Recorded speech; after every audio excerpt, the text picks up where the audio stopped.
मेरे साथ राज्य स्तर और जिला स्तर के जन स्वराज के नेतागण, मेरे साथी, सामने बैठे मेरी माताएं, बहनें, भाई,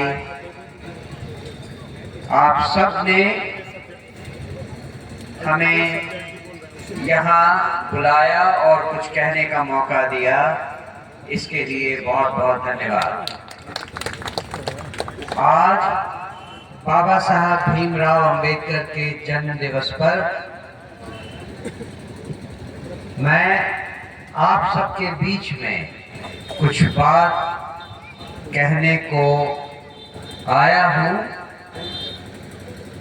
और मुझे लगता है कि आज ये सही मौका है ये समझने का कि हमने बाबा साहब अंबेडकर की तस्वीर अपने झंडे में क्यों लगाई है। आपने बहुत लोगों से सुना जन स्वराज पार्टी क्या चाहती है, बाबा साहब अंबेडकर ने क्या कहा शिक्षा के बारे में। मैं आप सब से पूछना चाहता हूं, क्या ऐसा नहीं है कि पिछले 40-50 सालों में जो चीज आपने खोई है वो है उम्मीद की किरण। आपके सारे सपने खत्म हो गए हैं। आप अपने बच्चे को देखकर कोई सपना सजाएं, ऐसा बहुत कम होता है। स्पेशली दलित परिवारों में बच्चा जन्मा, गलियों में खेला, 2-4 बार स्कूल गया, बिना पढ़े लिखे बड़ा हो गया, उसके बाद उसके लिए कोई नौकरी नहीं, कोई मजदूरी नहीं, खेत खलिहान तो है नहीं, जिंदगी बिल्कुल नरक हो जाती है या नहीं ऐसा? आप में से कितने भाई बहन, माँ बहनें ऐसी हैं जो समझती हैं कि हमारा क्या होने वाला है, हम चाहे कुछ भी कर लें, जिंदगी तो वैसे ही रहने वाली है जैसी है। बच्चों के लिए ना तो पढ़ाई का इंतजाम है, ना जब वो बड़े हो जाएं तो उनके लिए रोजगार का इंतजाम है या नहीं? ये इतनी शर्मनाक बात है कि ज्यादा से ज्यादा दलित परिवारों के लिए कोई सपना नहीं बचा है, कोई भविष्य नहीं बचा है। हमारे बच्चे पढ़ लिखे भी तो आगे क्या करें उसका कोई हिसाब किताब नहीं है। अभी जातीय गणना हुई, उससे पता चला कि दलित परिवारों में केवल 3% बच्चे 12वीं कक्षा पास करते हैं। 10 में से केवल 3 बच्चा 12वीं क्लास पास करता है। अगर ऐसा है आजादी के 70 साल बाद भी, तो आपको कितना भी आरक्षण दे दिया जाए क्या फायदा? आरक्षण का मतलब तो तभी निकलेगा ना जब वो कॉलेज जाके पढ़ेगा, ग्रेजुएट बनेगा। जब आपका बच्चा हाई स्कूल पास ही नहीं कर सकता है तो उसको रिजर्वेशन रहे या नहीं रहे, इससे क्या मतलब है?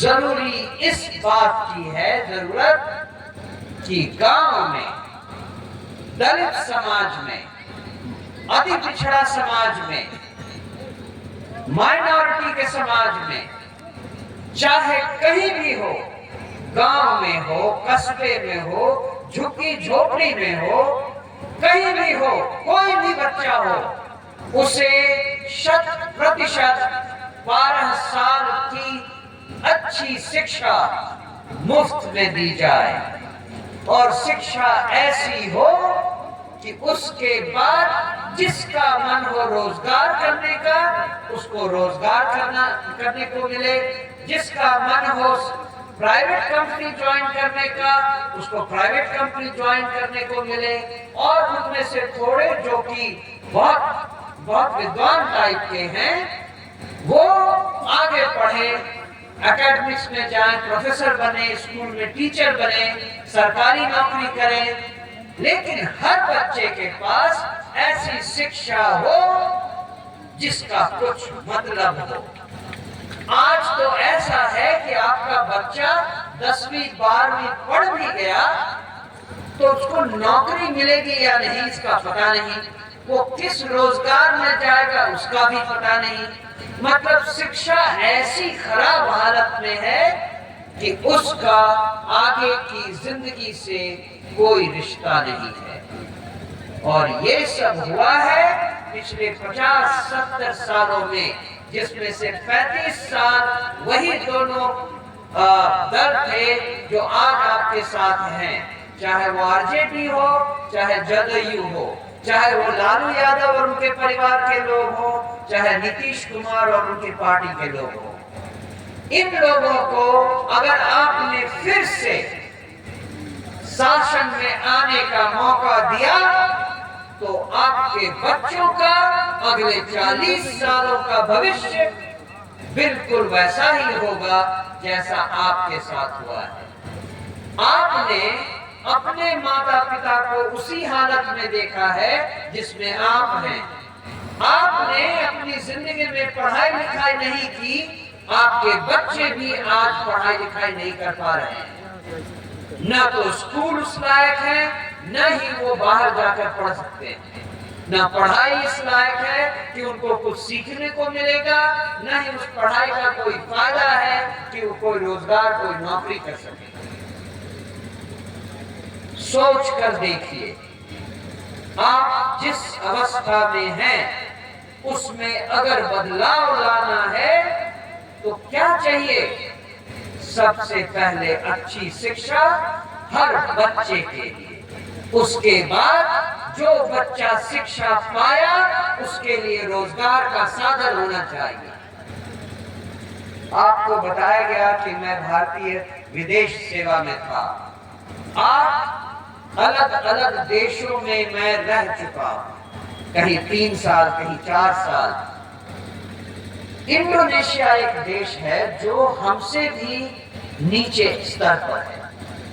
हम दुनिया में तीसरी सबसे बड़ी इकोनॉमी है, इंडोनेशिया 16वीं जगह पर है, बहुत नीचे है।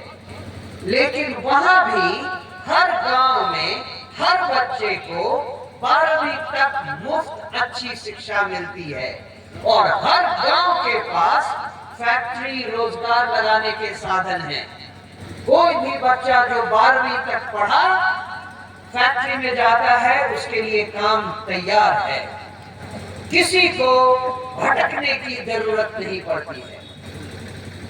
ऐसी जिंदगी हमें भी चाहिए, ऐसी जिंदगी हमें भी बिहार में चाहिए। ये सपना है हमारा, और पिछले 70 सालों में किसी सरकार ने ये छोटा सा सपना न तो हमें दिखाया, न उसके बारे में बात की। कोई सड़क बनाने के बारे में बोलता है, कोई नदी, कोई नहर बनाने के बारे में बोलता है, कोई बिजली देता है, कोई नाली गली बनाता है। किसी ने ये नहीं कहा कि हम आपके बच्चों का भविष्य बनाएंगे।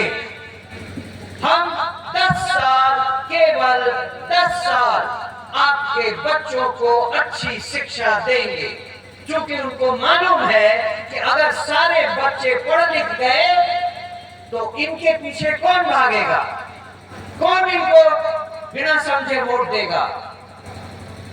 जरूरत इस बात की है कि अब हम अपना सपना बदलें।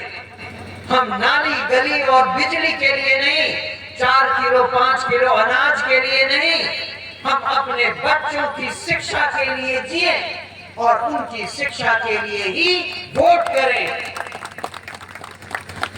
समझने की जरूरत ये है कि आपका भविष्य केवल एक बात पर निर्भर करता है, क्या आपके बच्चे अच्छी शिक्षा पा रहे हैं और शिक्षा पाने के बाद क्या उनको नौकरी का इंतजाम है। इस बार चुनाव के पहले कोई भी आदमी आपसे वोट मांगने आए, आप केवल इतना पूछिए, आपने हमारे बच्चों के भविष्य के बारे में क्या सोचा है, आपने हमारे बच्चों के पढ़ाई और रोजगार के बारे में क्या सोचा है, केवल इतना पूछिए। मुझे मालूम है किसी के पास कोई जवाब नहीं होगा। अभी तक आपके पास कोई विकल्प भी नहीं था। अब जन स्वराज पार्टी आई है, केवल यही पार्टी आपसे वादा करती है कि आपकी सरकार बनने के बाद 3 महीने के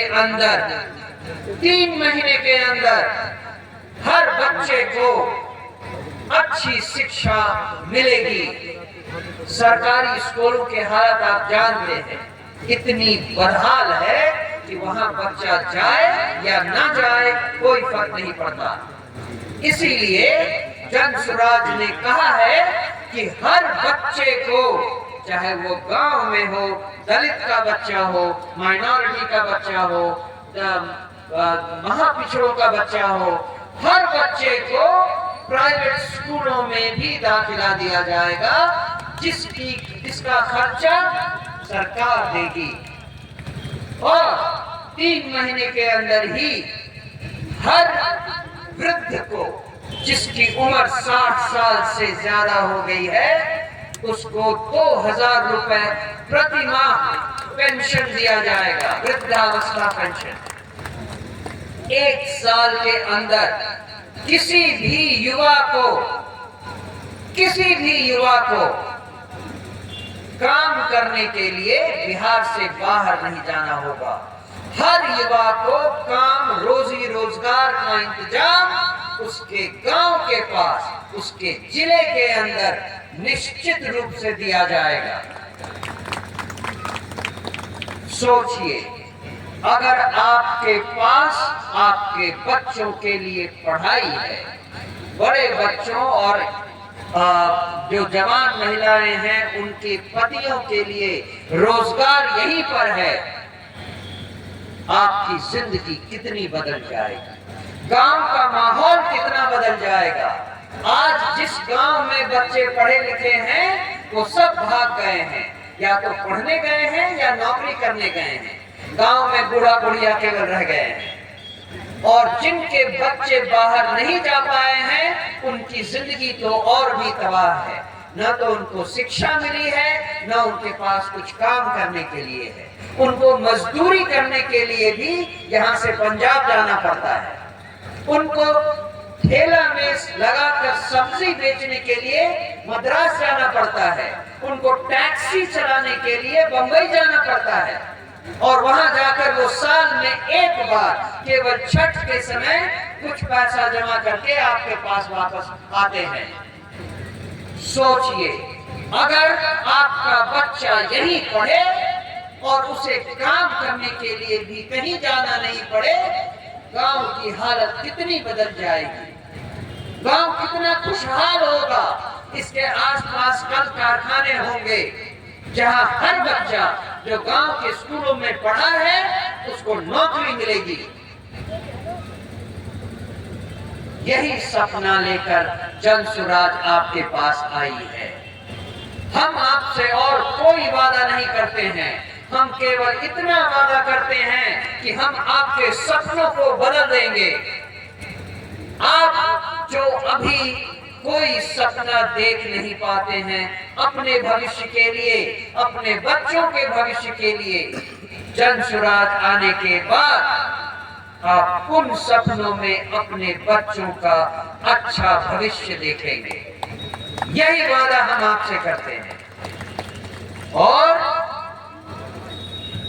एक बात और कह दें, अगले 3 महीनों में आपके पास बहुत लोग आएंगे आपके हस्ताक्षर के लिए, वो हस्ताक्षर किस लिए आपसे चाहते हैं? वो कहते हैं कि नीतीश कुमार जी ने जो जातीय गणना करवाई उसके बाद उन्होंने वादा किया कि 94 लाख लोगों को हम 2-2 लाख रुपए देंगे रोजी रोजगार के लिए। इस बात का 1.5 साल बीत गया है, 2 बजट निकल गया है, लेकिन अगर किसी को 2 लाख रुपए मिला हो तो वो हाथ खड़ा करे। किसी को मिला है 2 लाख? इसके लिए हम चाहते हैं कि आप उस कागज पे साइन करें। नीतीश कुमार जी ने ये कहा कि हर भूमिहीन को जिसके पास जमीन नहीं है उसको 3 डेसिमल जमीन दी जाएगी घर बनवाने के लिए। 18 साल हो गए इस वादे को किए हुए। नीतीश कुमार जी ने 2006 में ये वादा किया था। 18 साल हो गए। क्या आप में से किसी को, किसी भूमिहीन को 3 डेसिमल जमीन मिली है यहाँ? नहीं मिली है। यही कहने के लिए हम आपका समर्थन चाहते हैं। आपके पास हमारे बच्चे, हमारे कार्यकर्ता एक कागज लेकर आएंगे जिसमें लिखा होगा कि नीतीश कुमार जी ने जो ये वादे किए ये सब गलत वादे थे। आप उस पर अपना समर्थन हमें दें। हम 3 महीने के अंदर बिहार में 1 करोड़ हस्ताक्षर इकट्ठा करेंगे और इनको लेकर माननीय राज्यपाल जी के पास एक ज्ञापन देंगे और आने वाले विधानसभा सेशन में, सत्र में विधानसभा का घेराव करेंगे 50,000 लोगों के साथ, जिससे नीतीश कुमार की जो सरकार ने आपको धोखे में रखा है और जो गलत वादा किया है उस वादे को वो पूरा करें। आप हमारा साथ देंगे? देंगे। बहुत बहुत धन्यवाद। अंत में केवल इतना कि जय बिहार, जय बिहार। बहुत बहुत धन्यवाद।